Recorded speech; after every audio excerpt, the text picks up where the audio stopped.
Bonjour à tous. On est entouré de technologies, de systèmes de plus en plus complexes et on compte sur eux en permanence. Mais est-ce qu'on s'est déjà demandé ce qui fait qu'ils fonctionnent, vraiment? Aujourd'hui, on va explorer cette science un peu cachée, cette ingénierie invisible qui fait que notre monde tient debout, la sûreté de fonctionnement. On a tous connu ça, n'est-ce pas? Le smartphone qui rend l'âme juste après la fin de la garantie, la voiture qui refuse de démarrer le matin où on est déjà en retard. C'est une frustration universelle. Mais ce qu'on va voir, c'est que ce n'est pas une fatalité.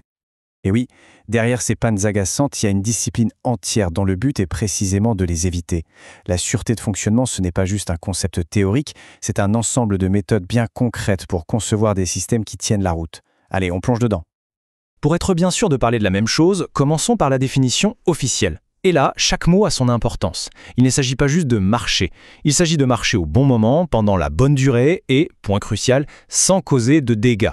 C'est la promesse de base de n'importe quel produit de qualité. Alors cette grande idée, elle ne sort pas de nulle part. En fait, elle repose sur 4 piliers, 4 concepts fondamentaux qui s'emboîtent les uns dans les autres. Pour vraiment comprendre ce qui rend un système fiable, il faut regarder chacun de ces piliers de plus près. Le premier pilier, le plus évident, c'est la fiabilité. En gros, c'est la probabilité de survie d'un équipement. Pensez à un moteur d'avion.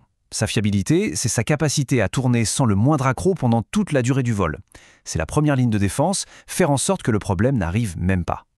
Mais bon, on le sait, le risque zéro n'existe pas. Les pannes finissent toujours par arriver. C'est là que le deuxième pilier entre en jeu, la maintenabilité. Imaginez une voiture où pour changer une simple ampoule, il faut démonter la moitié du moteur. Ce n'est pas très maintenable. À l'inverse, une conception intelligente permet de réparer vite et bien. C'est ça, la maintenabilité. Et quand on combine les deux, la fiabilité et la maintenabilité, on obtient la disponibilité. La question est simple, est-ce que l'équipement est prêt à fonctionner, là, maintenant, tout de suite? Un serveur informatique peut être super fiable et ne tomber en panne qu'une fois par an, c'est génial. Mais si cette unique réparation prend une semaine, sa disponibilité réelle est catastrophique. Tout est une question d'équilibre. Et enfin, il y a le pilier qui domine tous les autres, celui qui n'est absolument pas négociable, la sécurité.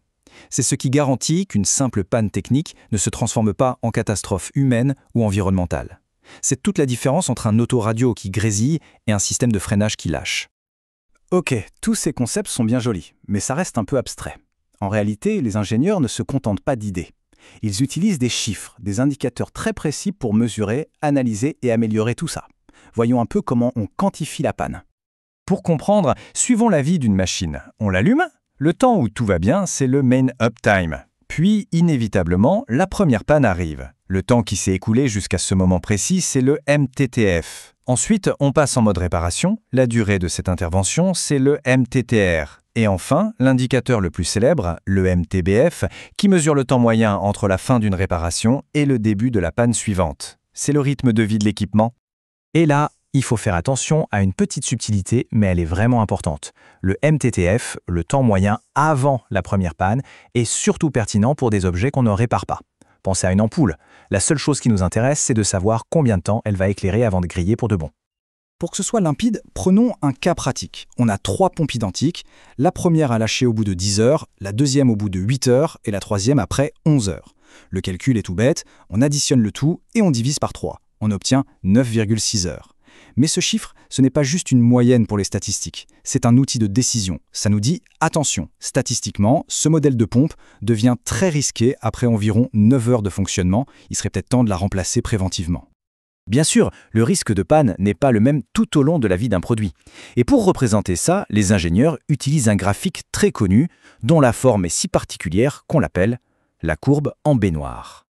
Cette courbe nous montre en fait 3 grandes étapes. Au tout début, c'est la jeunesse, où on a pas mal de pannes à cause des défauts de fabrication, les maladies infantiles en quelque sorte. Puis on entre dans la vie utile, une longue période de stabilité où les pannes sont rares et plutôt aléatoires.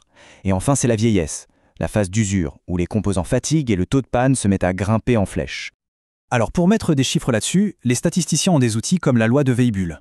Sans se perdre dans les formules, retenons juste une chose, un paramètre appelé bêta. Si ce bêta est inférieur à 1, ça veut dire qu'on est face à des défauts de jeunesse et que le système devient de plus en plus fiable avec le temps. Si bêta est supérieur à 1, attention, on est entré dans la zone d'usure et les pannes vont devenir de plus en plus fréquentes. Bon, toute cette analyse, tous ces calculs, ça a un but très concret. Prendre de meilleures décisions de maintenance. Alors comment est-ce que ça se traduit sur le terrain, dans une usine ou sur des équipements critiques? Cette vision moderne de la maintenance, elle est née là où on n'a pas le droit à l'erreur. dans l'aéronautique dans les années 60. L'idée de la maintenance basée sur la fiabilité, c'était de sortir du mode « on attend que ça casse pour réparer ». Non, l'objectif est devenu d'utiliser l'analyse des pannes pour anticiper les problèmes et s'assurer que les avions soient le plus disponibles possible en toute sécurité. Dans l'industrie, les ressources ne sont pas infinies. On ne peut pas tout surveiller avec la même intensité. Il faut donc faire des choix, prioriser. Et pour ça, rien de tel qu'un indice de criticité. C'est très simple. Une machine de classe A, dont la panne bloque toute l'usine, sera sous très haute surveillance. Une machine de classe C, dont la panne est juste un petit désagrément, aura logiquement moins d'attention. Au final, les bénéfices sont évidents. On cherche à être plus intelligent. En comprenant pourquoi les choses tombent en panne, on peut faire la bonne maintenance au bon moment. Ça permet de réduire les coûts, d'augmenter la disponibilité et surtout, ça crée une culture où les équipes de production et de maintenance ne sont plus adversaires, mais partenaires du même objectif. En fin de compte, cette science de la sûreté de fonctionnement, c'est bien plus qu'une affaire d'ingénieur. C'est ce qui construit la confiance qu'on place dans la technologie qui nous entoure. Et ça nous laisse avec une question fondamentale. Alors que notre monde devient de plus en plus complexe et interdépendant, quel est le véritable prix à payer lorsque les choses cessent tout simplement de fonctionner ?